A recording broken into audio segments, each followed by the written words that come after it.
Ya sama seperti NU dan Muhammadiyah selalu khilaf awal Ramadan. Itu memang nggak bisa nggak khilaf. Misalnya begini, tak beri contoh ya. Karena kadang yang khilaf juga nggak pernah belajar. Lucu kan? Tak beri contoh ya. 2001 itu abad keberapa coba? Tahun 2001. Abad 21 abad apa abad 20? Abad 21. Jadi meskipun terpaut 1 tahun, padahal abad itu 100. Nah pikirannya orang-orang Muhammadiyah seperti itu. Hilal kalau sudah melewati garis ufuk, meskipun setengah derajat atau 1 derajat itu sudah ikut bulan berikutnya. Sehingga ya sudah meskipun sekian derajat sudah dianggap Ramadan. Nah pikirannya orang NU enggak. Harus ru'yah bil fi'li. Itu sebetulnya lagi-lagi sebenarnya tidak masalah NU dan Muhammadiyah, itu di kitab-kitab ya seperti itu. Kita ini nggak biasa goblok ya. Artinya kita tahunya, kita yang keluarga kiai tahunya kunut mazhab Hanafi, tidak kunut mazhab Syafi'i. Tapi tahu-tahu ini mazhab NU, ini mazhab itu aneh itu menurut kita. Kita ini anggap apa? Mana ada Muhammadiyah jadi mustahid, mana ada NU jadi mustahid. Jadi sebetulnya orang tahu semua lah kalau Abu Hanifah tidak kunut, Imam Syafi'i itu kunut. Imam Syafi'i pernah main di masjidnya Abu Hanifah ya tidak kunut, ditanya kenapa tidak kunut, jenengan itu presiden kunut, tidak sanggup mati Abu Hanifah, dia biasa aja. Sekarang geger ya karena tidak punya kegiatan. Sebenarnya itu nggak masalah, mulai dulu biasa. Saat teruskan. Nah, menurut mayoritas ulama nunggu ru'yah bil fi'li. Ru'yah bil fi'li itu gini, mata telanjang bisa melihat karena agama ini menggantungkan perintah itu sama melihat. Kalau kamu tidak melihat itu bagaimana kena hukum? Ibarat gini, Pak Rektor datang ke rumah saya tapi saya nggak tahu, kena nggak saya hukum harus menghormati? Dia datang nggak sembunyi-sembunyi, saya kena hukum harus menghormati ya kalau melihat, kalau enggak ya enggak. Tapi Pak Rektor tetap bilang itu, tapi saya hakikatnya datang, jadi saya datang itu kan ribet. Akhirnya ya sudah, itu nggak ada khilaf sampai mati, ada khilaf karena yang satu menggantungkan hukum itu digantungkan sama tahu. Kalau tidak tahu ya, misalnya baju saya ini hakikatnya ada najis, pas sholat saya tidak tahu, sholat saya sah apa enggak? Sah, karena hakikatnya ya memang saya tidak tahu, tapi hakikatnya ada najis apa enggak? Ada. Ya sudah, itu sama-sama masuk akal. Ada lagi khilaf yang senam otak. Fasyamu salasati ayamin fil haji wa sab'atin idza raja'tum. Singkat cerita ada satu pelanggaran haji yang kata Allah kafarohnya itu puasa 3 hari sama 7 ketika kamu pulang, idza raja'tum, ketika kamu pulang. Dalam mazhab Syafi'i yang namanya pulang itu yang haji sudah sampai rumah. Di mana-mana pulang itu ya sampai rumah. Dalam mazhab Abu Hanifah enggak, ketika orang sudah balik kanan dari Arab Saudi, dari Mekah, ya namanya sudah pulang. Misalnya gini, ini Pak Rektor pamit saya, Pak Haris. Gus, Pak Haris mana? Ya sudah pulang kata saya, padahal sampai pandangan sampai. Tapi bagi keluarganya belum pulang. Lalu idza raja'tum ketika pulang itu bahasanya siapa? Bahasa istrinya apa bahasa yang ditamoni? Kamu ditamoni orang, terus tamunya mana? Ya pulang. Tapi tanyakan istrinya, belum pulang. Jadi khilaf-khilaf gini kok jadi geger itu kan goblok banget maksud saya itu. Jadi biasa, gini itu biasa. Jadi ya karena memang ini bukan masalah akidah, ini masalah furu'iyah, masalah fikih itu masalah furu'iyah. Mau tidak mau harus beda. Misalnya di sholat juga gitu. Wa ayu qu'udin qu'adal musolli sohat sholatu. Duduk dengan gaya apapun itu sholatnya sah. Sehingga sampean kalau haji atau umroh, orang Arab itu jenenge duduk enak-enak awak di kursi. Duduk sopan ya hanya orang Indonesia loh. Kalau sholat itu masih duduk ala orang tahiyat. Kalau sampean di Mekah, duduknya pakai apa coba? Kursi ya? Oh enak sholat duduk. Karena memang takbirnya di fikih dengan duduk gaya apa saja sah. Makanya sengenak awak duduk di kursi. Ribet kan? Mau tidak disahkan itu namanya duduk. Mau disahkan masa iya sowan Allah kok duduk santai-santai gitu. Tapi mau apa? Ini fikih. Ya saya ulang lagi, ini fikih. Fikih itu Ya sudah, ini fikih.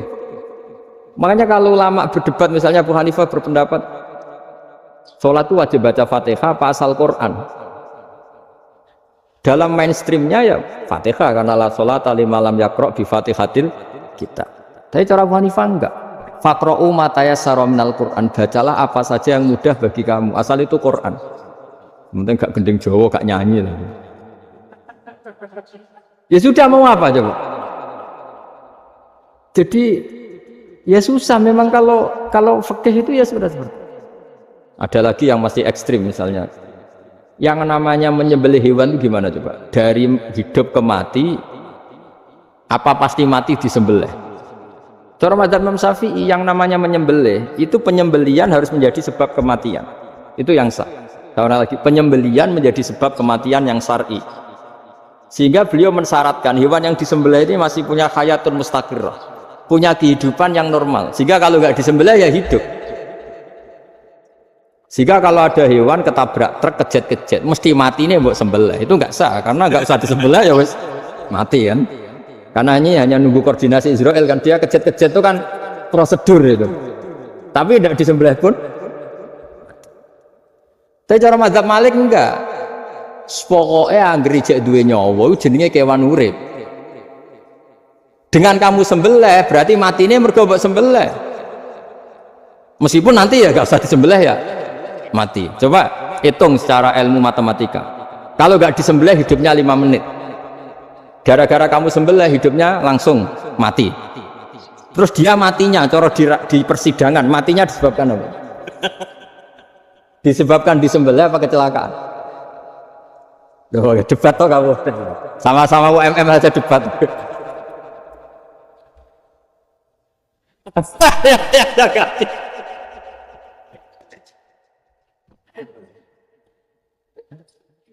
Loh, saya pernah ngalami nyata itu. Saya jalan-jalan sama anak saya pakai motor. Sampai di jalan raya gitu ada ayam jago ketabrak mobil, kejet-kejet. Orangnya tanya, "Gus, ini halal tau ora?" "Wis kanggo kon halal." Suatu saat dia nggak terima kan, tanya, "Kenapa?" "Ya nak kiai ra pantes, masuk kewan mesti mati nek tak sembelih, nak kiai pantes." Kan. Karena aku tahu kamu tuh gak kiai, mesti motifnya itu mergo jago, jajal cilik gak putak kokno. Ada kan ayam itu bayi kan gak ditanyakan, kejet-kejet mati rak lah, wong cilik wae. Tapi masalahnya ini kan jago, eman. Tapi secara fikih pertanyaannya tadi, hewan yang sudah tidak punya hayatun mustaqirrah, dia hanya punya al hayat al ittiroriyah, dia punya harokah ittiroriyah, dia mati kejet-kejet, memang prosedur mati harus seperti itu. Mbok kecelakaan kayak apa, kalau mati kan kejet-kejet dulu. Nah ketika kejet-kejet ini pertanyaannya ini kan hidup apa mati namanya? Enggak, namanya hidup apa mati? Pas kejet-kejet hidup. Cara Imam Malik itu hidup. Ya sudah, kalau hidup disembelih ya halal. Karena misalnya nanti kalau nggak disembelih matinya kan 2 menit lagi, gara-gara disembelih mati sekarang. Tetap penyebab kematian itu nyembelih. Penyembelian ini sebab kematian. Tapi kalau Imam Syafi'i enggak, cara berpikir wes nemen, paling roh besok kaget langsung mati. Kalau gitu berarti kamu nyembelih barang mati. Jadi fikih itu kadang unik. Makanya ketika ngitung fikih itu unik. Orang keluar mani wajib apa? Mandi kan? Terus Imam Syafi'i ditanya, kenapa kalau orang lahir kelahiran juga harus mandi? Namanya nifas. Fa innal walada waliyun munaqidun. Ya, anak ya mani yang menggumpal. Bedanya apa anak dengan mani itu? Jadi fikih itu kadang lucu, di rumah-rumah tenan juga lucu. Keluar mani wajib mandi. Berarti kalau keluar anak ya wajib mandi, karena hakikatnya anak adalah mani yang mengkristal. Sudah sudah di dosen macam-macam itu kan hakikatnya mani. Itu fikih. Nah terus ditanya, kenapa kalau lahir langsung mati tidak wajib disolati? Ya jawabannya Mas Syafi'i lucu. Di mana-mana sholat itu nyolati mayit. Yang namanya mayit itu pernah hidup terus mati. Kalau itu tidak mayit ya sudah. Jadi kadang, nah iya kan disebut sholat mayit. Yang namanya mayit itu apa? Pernah hidup. Nah ini kan tidak pernah hidup. Maka ya sudah seperti itu. Jadi nggak khilaf itu nggak mungkin. Nah, kalau qit'atul lahmin, kalau hanya potongan daging, mungkin wah itu tidak manusia karena qit'atul lahmin. Sekarang pertanyaannya, kalau sudah berbentuk manusia, meskipun tidak pernah hidup, nah ini mulai perdebatan karena melihat tidak pernah hidup itu nggak memenuhi syarat, tapi melihat ini sudah suratu adamiyin, bentuknya sudah. Nah kira-kira gitu perdebatan fikih. Makanya dulu awal mula zaman sahabat itu sudah debat. Masyhur kan, Nabi ada kontingen ke Bani Quraidah. Ya kalau kira-kira saya minta Pak Rektor kamu jangan, kalau ke Malang jangan sholat asar kecuali sampai Tuban. Sebelum Tuban ternyata matahari mau tenggelam. Terus Pak Rektor milih, wah sudah sholat di Bulu. Padahal belum Tuban. Padahal saya bilang jangan sholat asar kecuali di Tuban. Yang Pak Haris enggak, tetap sholat di Tuban meskipun matahari sudah tenggelam. Karena Nabi menyebut Tuban. Singkat cerita, zaman itu kan Bani Quraidah. La tusolliyanal asra illa fi Bani Quraidah. Kalian semua jangan sholat asar kecuali sampai Bani Quraidah. Ternyata di tengah perjalanan matahari sudah mau tenggelam, kira-kira kurang 2 menit atau 3 menit. Sahabat-sahabat, sudahlah kita sholat asar di sini. Kalau sampai sana pasti sudah tenggelam. Separuh sholat. Yang separuh enggak, kata Nabi harus di Bani Quraidah. Ya sudah nunggu di Bani Quraidah meskipun matahari sudah tenggelam. Singkat cerita dua kelompok ini matur, ya Rasulullah kita ngalami ini perdebatan gini-gini. Di semua riwayat di hadis-hadis sahih disebut falam yu'annif wahidan minhuma. Nabi tidak menyalahkan salah satunya atau enggak menyalahkan dua-duanya. Itu bahasa Indonesia juga ribet, yang benar gimana itu? Enggak menyalahkan salah satunya, apa enggak menyalahkan dua-duanya? Gimana bahasa benar? Salah satu. Salah satunya itu dua-duanya. Ya. Enggak, kalau bahasa Indonesia tidak menyalahkan Kedua-duanya. kedua-duanya apa salah satunya yang benar? Kedua-duanya. Kedua-duanya. Bahasa Indonesia itu ya kadang ruwet ya. Orang pinter kayak Pak Habibie itu namanya ya orang luar biasa. Nanti sekolahnya orang-orang idiot itu ya sekolahan luar biasa. Orang pinter banget bahasa Indonesianya ya luar biasa. Kalau sekolah untuk orang-orang yang idiot juga luar biasa. Jadi kalau dipuji luar biasa itu gak jelas ini luar biasa ya. Gak jelas kadang bahasa kita ini kadang ya gak jelas. Nah itu gak menyalahkan dua-duanya apa salah satunya? Keduanya. Tidak menyalahkan kedua-duanya. Misalnya dibahasakan gak menyalahkan salah satunya, benar apa salah? Benar. Benar, berarti ya sudah benar semua. Jadi itu bukti bahwa ijtihad itu boleh. Saya ulang lagi, bukti bahwa ijtihad itu boleh. Padahal ini jelas, yang satu harus sholat asar, padahal matahari sudah tenggelam. Makanya di antara fikih unik itu begini. Saya ulang lagi fikih unik. Saya menyaksikan betul ketika ada orang tanya Mbah Mun saya ini Kopassus. Kadang latihan itu sampai waktu zuhur habis.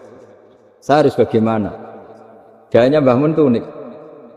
Sementing ojo ngosor sholat. Engkau yojo niat jamak, atau kodok kata. Singkat cerita terus orang ini diskusi sama saya karena ini ya alim pernah mondok. Kenapa kosor tidak boleh? Karena kosor itu ekstrim, merubah bentuk sholat dari 4 menjadi 2. Maka alasannya harus jelas. Harus jelas itu orang yang latihan di Kopassus itu kan dia sudah berasrama di situ. Berarti dia sudah tidak musafir karena asramanya di situ, sudah mukim. Kalau dia kosor itu merubah bentuk sholat dari 4 menjadi 2. Merubah itu ekstrim. Tapi kalau dia qadha itu hanya mengakhirkan sholat dari waktunya. Kira-kira kalau kamu jadi malaikat ekstrim mana? Merubah sama menunda?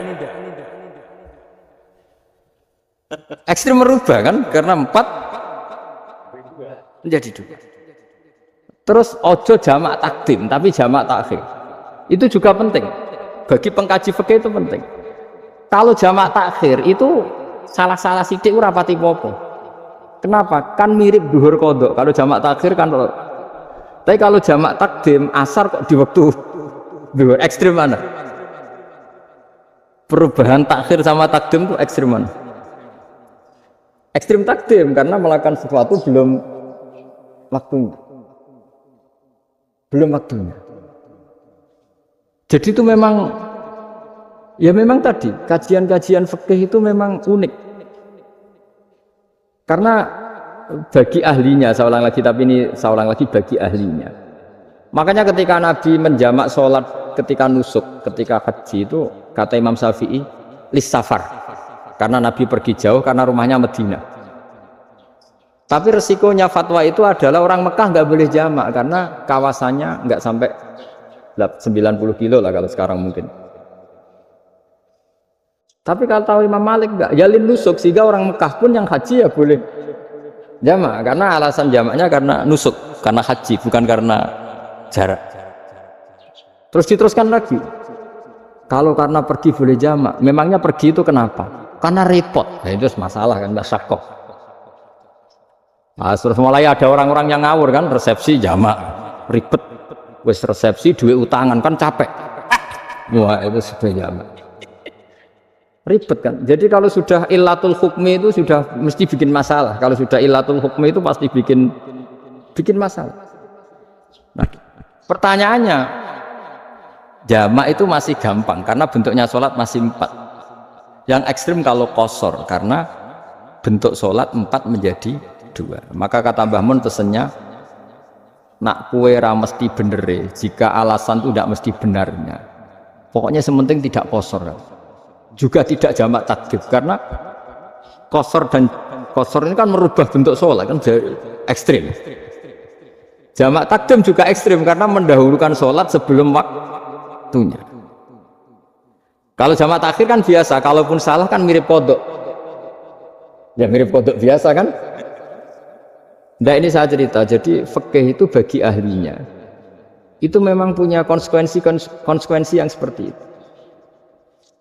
Makanya pertanyaannya misalnya, bagaimana hukumnya penyembelihan lewat mesin?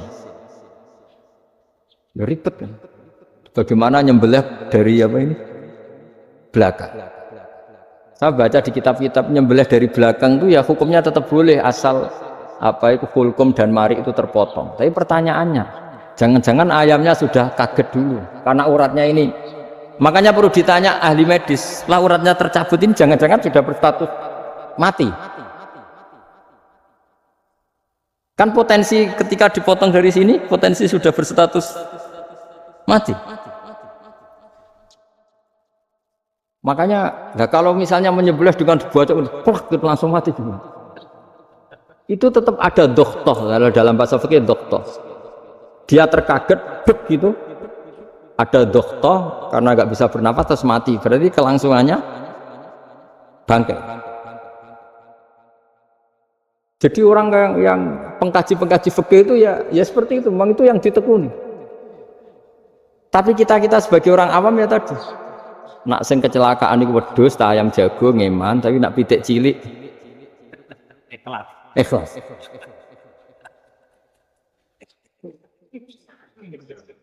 Makanya ada pertanyaan orang-orang, saya pernah ditanya itu ya bingung kan, Gus, kalau ada orang mati oplosan misalnya, dengan datang sholat enggak? Ya datang sholat kan, dia orang mukmin, saya tetap sholat. Kenapa? Ya kan matinya oplosan.